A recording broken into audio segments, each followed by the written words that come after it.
Share business 24.com এর সংবাদে সবাইকে স্বাগত।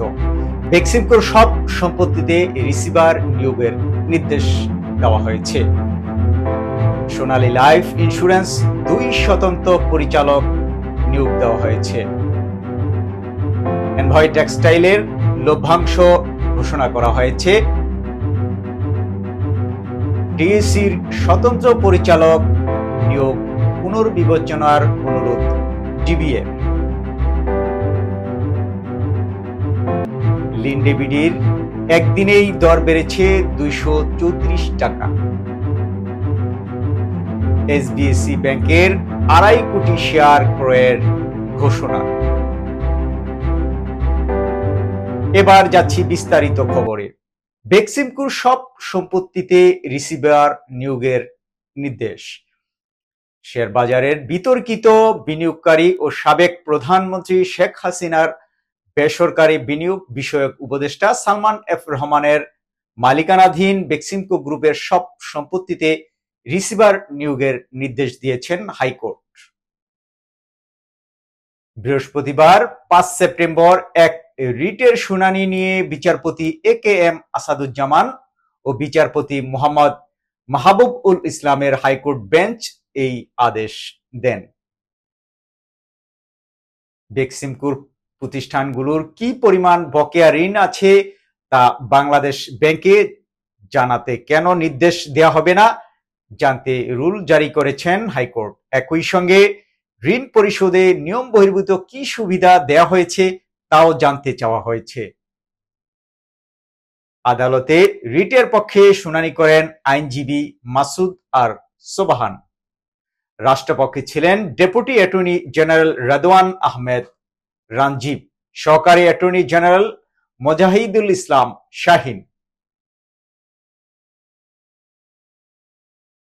ডিএসির স্বতন্ত্র পরিচালক নিয়োগ পুনর্বিবেচনার অনুরোধ জানিয়েছে ডিবিএ। দেশের প্রধান পুঁজিবাজার ঢাকা স্টক এক্সচেঞ্জে গত রোববার 7 জন স্বতন্ত্র পরিচালক নিয়োগ দিয়েছে নিয়ন্ত্রক সংস্থা Bangladesh securities and exchange commission. তবে স্বতন্ত্র পরিচালক নিয়োগের বিষয়টিকে ঘিরে বিতর্ক সৃষ্টি হয়েছে, তাই বিএসইসি কে বিষয়টি পুনর্বিবেচনা করার দাবি জানিয়েছে DSE brokers association of Bangladesh DBA. পাশাপাশি স্বতন্ত্র পরিচালক নিয়োগ ডিমিউচুয়ালাইজেশন আইন 2013 এর 24 ধারা যথাযথভাবে অনুসরণ এবং পুনর্বিবেচনার অনুরোধ জানায় সংস্থাটি। বৃহস্পতিবার বিএসইসি চেয়ারম্যান খন্দকার রাশেদ মাকসুদ বরাবর এ সংক্রান্ত এক চিঠি পাঠানো হয়েছে।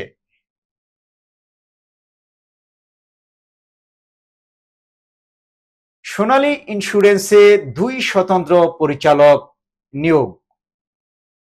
পুঁজিবাজারে তালিকাভুক্ত সোনালী লাইফ ইন্স্যুরেন্স কোম্পানি লিমিটেডে 2 জন স্বতন্ত্র পরিচালক নিয়োগ দিয়েছে নিয়ন্ত্রক সংস্থা আইডিআরএ।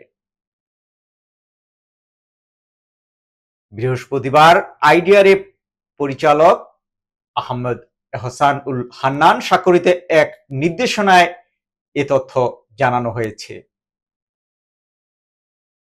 নির্দেশনায় বলা হয়, অন্তর্বর্তীকালীন বোর্ড অব ডিরেক্টরসে স্বতন্ত্র পরিচালক ও চেয়ারম্যান হিসেবে আইডিআরএর সাবেক সদস্য মইনুল ইসলামকে নিয়োগ দেওয়া হলো।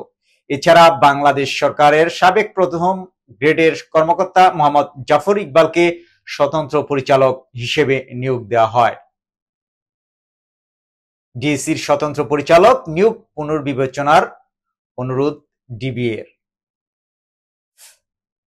লিন্ডেবিডির একদিনেই দর বেড়েছে 234 টাকা। দেশের প্রধান শেয়ার বাজার ঢাকা স্টক এক্সচেঞ্জে সপ্তাহের শেষ কার্য দিবসে অংশ নেওয়া 397 কোম্পানির মধ্যে 98টির শেয়ার দর বৃদ্ধি পেয়েছে। এদিন দর বৃদ্ধির তালিকায় শীর্ষে উঠে এসেছে লিন্ডে বাংলাদেশ লিমিটেড। ডিএসি সূত্রে এই তথ্য জানা গেছে। বৃহস্পতিবার লিন্ডেবিডির শেয়ার দর আগের কার্য দিবসের চেয়ে বেড়েছে 234 টাকা 10 পয়সা। তাতে দর বৃদ্ধির শীর্ষে জায়গা করে নিয়েছে কোম্পানিটি। সবশেষ শেয়ারটির দর ছিল 1547 টাকা 30 পয়সা। সমাপ্ত অর্থ বছরে লিন্ডে বিডি 4100% লভ্যাংশ ঘোষণা করেছে। এনভয় টেক্সটাইলের লভ্যাংশ ঘোষণা।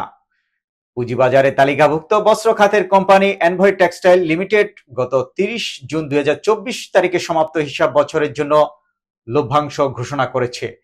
কোম্পানিটি আলোচিত বছরের জন্য সাধারণ শেয়ারহোল্ডারদের 20% নগদ লভ্যাংশ দেবে। বৃহস্পতিবার কোম্পানির পরিচালনা পর্ষদের বৈঠকে সর্বশেষ হিসাব বছরের নিরীক্ষিত আর্থিক প্রতিবেদন পর্যালোচনা ও অনুমোদনের পর লভ্যাংশ সংক্রান্ত এই সিদ্ধান্ত নেওয়া হয়। সর্বশেষ বছরে কোম্পানিটির শেয়ার প্রতি আয় হয়েছে 3 টাকা 58 পয়সা। আগের বছর প্রতি শেয়ার প্রতি আয় ছিল 1 টাকা 95 পয়সা। আলোচিত বছরে কোম্পানিটির শেয়ার প্রতি ক্যাশ ফ্লো ছিল 3 টাকা 68 পয়সা। আগের বছর যেখানে 6 টাকা 99 পয়সা ক্যাশ ফ্লো ছিল। গত 30 জুন 2024 তারিখে কোম্পানিটির শেয়ার প্রতি নিট সম্পদ মূল্য দাঁড়িয়েছে 51 টাকা 93 পয়সা।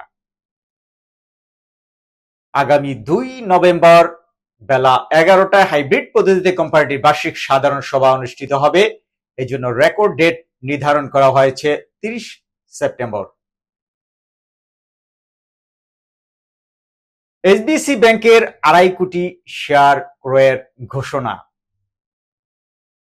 শেয়ার বাজারে ব্যাংক খাতের তালিকাভুক্ত এসবিএসি ব্যাংক পিএলসির 2.5 কোটি শেয়ার ক্রয়ের ঘোষণা দিয়েছে মেসার্স ভিকার ইন্টারন্যাশনাল। ঢাকা স্টক সূত্রে এই তথ্য জানা গেছে। ভিকার ইন্টারন্যাশনাল এসবিএসি ব্যাংকের 2 কোটি 50 লাখ শেয়ার ক্রয় করবে। বিষয়টি নিশ্চিত করেছে প্রাইম ব্যাংক সিকিউরিটিজ লিমিটেড। ডিএসসির ব্রোক মার্কেট থেকে বিদ্যমান বাজার দরে এই শেয়ার ক্রয় করা হবে। ভিকার ইন্টারন্যাশনালের ব্যবস্থাপনা পরিচালক বা সহযোগী মোহাম্মদ নাজমুল হক, যিনি এসবিএসি ব্যাংকের মনোনীত পরিচালক। এই ছিল আজকে শেয়ার বাজারের বেশ কয়েকটি গুরুত্বপূর্ণ সংবাদ। আশা করছি নিয়মিতই আমরা এই ধরনের সংবাদ পরিবেশন করব। সবাইকে অসংখ্য ধন্যবাদ।